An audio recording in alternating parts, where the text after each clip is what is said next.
అనవసరంగా పోలీసులు వాళ్ళ బలప్రయోగం చేసి మరి మమ్మల్ని అందరూ కూడా అరెస్ట్ చేయడం చాలా అన్యాయం.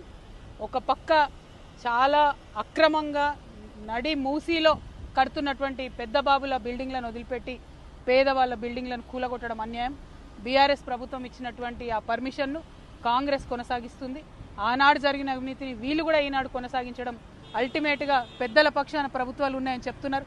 ఇక్కడ నుండి కూడా మనకు కనిపిస్తుంది మూసీ, అది లిటరలీ రివర్ బెడ్లో ఉన్నటువంటి బిల్డింగ్ ఏమో కంటిన్యూ అవుతుంది. పేద ప్రజల ఇల్లు మాత్రం కూలగొడుతున్నారు.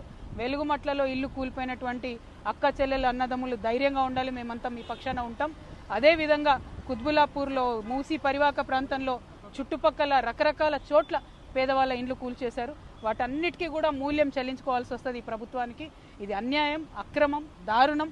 మేం మాత్రం వదిలిపెట్టేది లేదు. ఇది ఏంటో హైడ్రా రంగనాథ్ గారు చెప్పాలి. ఇవాళ కాకపోతే రేపన్న బుల్డోజర్ తీసుకొని వారు అక్కడికి వెళ్తేనే ఈ ప్రభుత్వం ప్రజల పక్షాన పనిచేస్తుందని చెప్పి నమ్ముతాం. లేకపోతే అవసరమైతే లీగల్గా కూడా ఫైట్ చేస్తాం.